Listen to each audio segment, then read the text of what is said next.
අක්ෂර මාලාවේ අක්ෂර 60න් 25ක් වර්ගාක්ෂර.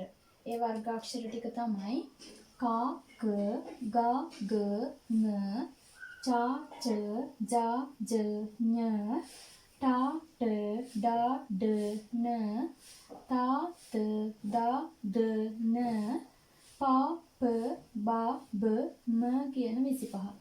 මේ වර්ගාක්ෂර 25 උත්පත්ති ස්ථානය අනුව කාණ්ඩ පහකට බෙදන්න පුළුවන්.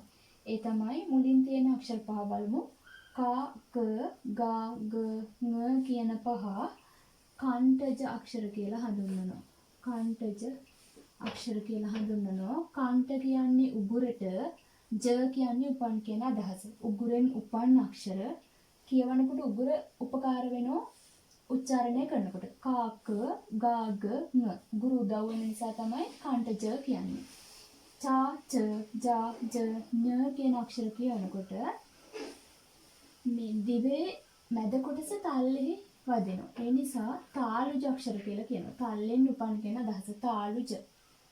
ඊට පස්සේ ටා, ට, ඩා, ඩ, න කියන අක්ෂර පහ කියවනකොට දිවේ අග තල්ලෙන් මුදුනේ වදිනවා. ඒ නිසා ඒකට මූර්ධජ අක්ෂර කියලා කියනවා. මූර්ධජ අක්ෂර මුදුනෙන් උපන් වගේ අදහස. තා, ත, දා, ද, න කියන අක්ෂර පහ කියවනකොට දිවේ දිව දත්වල ස්පර්ශ වෙනවා. ඒ නිසා දන්තජ කියලා කියනවා. දන්තජ.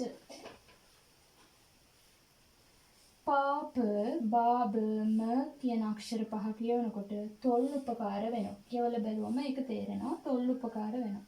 ඒ නිසා ඒවා ඕෂ්ඨජ අක්ෂර කියලා කියනවා. ඕෂ්ඨ කියන්නේ තොල් වලට. ඕෂ්ඨජ අක්ෂර.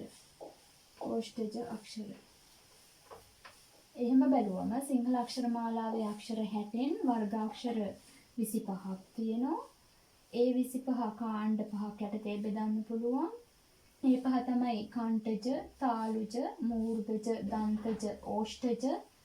උගුරෙන් උපන් කියන අදහසින් කණ්ඨජ, තාලුජ තල්ලෙන් උපන්, මූර්ධජ මේ තල්ලෙහි මුදුනේහි දිවේ අග කොටස වදින නිසා, දන්තජ දත්වල දිව ස්පර්ශ වෙන නිසා, ඕෂ්ඨජ කියනවා තොල් උපකාර වෙන නිසා මේවා කියවනකොට. එතකොට පහ ගානේ තියෙනවා හැම කාණ්ඩෙටම.